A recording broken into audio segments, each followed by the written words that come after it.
A key part of John Whitmire's strategy to reduce crime in Houston involves bringing 200 DPS troopers to assist the Houston Police Department. So joining me live this morning to talk about this plan is Houston Police Officers Union President Douglas Griffith. Good morning.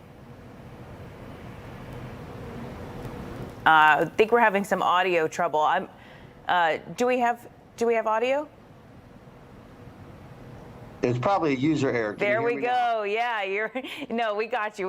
I don't know whose error it was, but we can hear you now. So, as I was just mentioning, his, top of his plan is public safety. But this idea to bring DPS troopers in with the Houston Police Department, is this a controversial idea or is this welcomed by officers?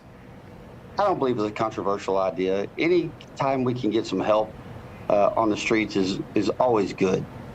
We would like to see them kind of positioned in a way that they can help us with our traffic enforcement, our accidents that happen on the freeways and highways, and help us clear those faster, get some of this traffic going. That would be a big benefit to our officers. We know that we're probably 2,000 officers short right now, and it helps when we get any type of assistance. Yeah, well, how are they actually going to operate within this partnership? How do you plan to execute this, and how soon can people expect to see DPS troopers patrolling our city? Well, we're not sure yet. We still in talks.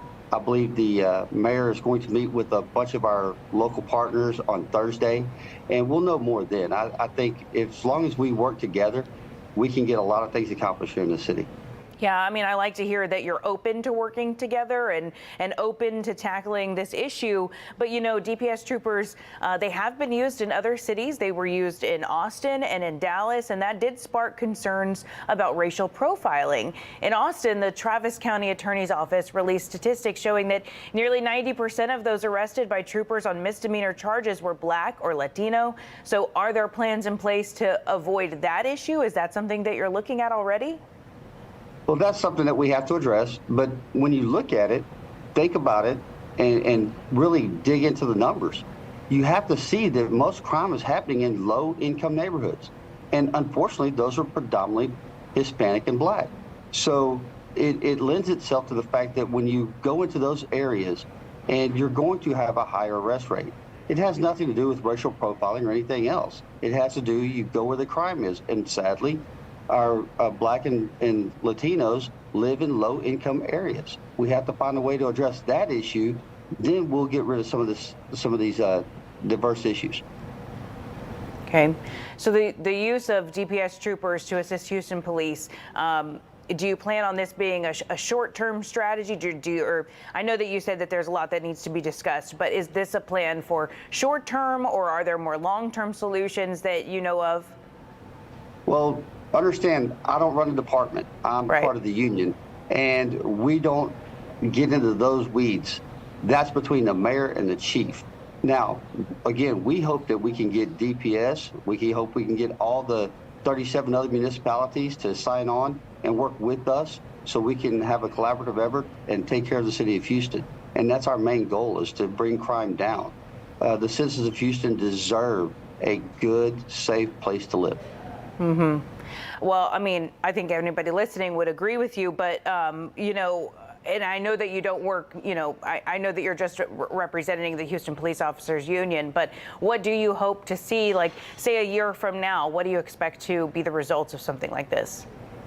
Well, we hope to be able to get more boots on the ground, have a better collaboration with local law enforcement officers in other agencies that are within the city limits of Houston, and bring crime down. We want not only the fear of crime, but the perception. All of that needs to be addressed to help the citizens of Houston feel safe.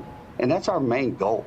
We want to go out there and have families walk around the park and not have to fear of a stray bullet hitting one of their children. Right. We just had it over the weekend, and that's horrible. No one should fear that. You should be able to go outside of your home, enjoy yourself, enjoy your family, get out, enjoy the sunshine, and yet we have issues like this in the city. And we know a big deterrent to those issues is just the presence of police officers. So in theory, having DPS come in and have this partnership with police officers, in theory, that should help, right? It should.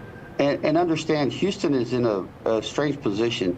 We've been unable to hire enough officers for years. Yeah. The last study we did was in 2014, and back then we were 1,400 officers down.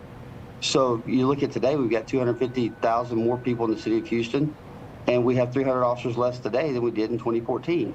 So it's something that we have to find a way to address that issue on top of bringing other resources in. Right, right. That's been an issue that we've been talking about for years now, as you mentioned. Douglas Griffith with the Houston Police Officers Union. Thank you so much. It's always a privilege to talk to you. Thank you so much for joining me this morning, early this morning. Appreciate it. Privilege is mine. Thank you, ma'am.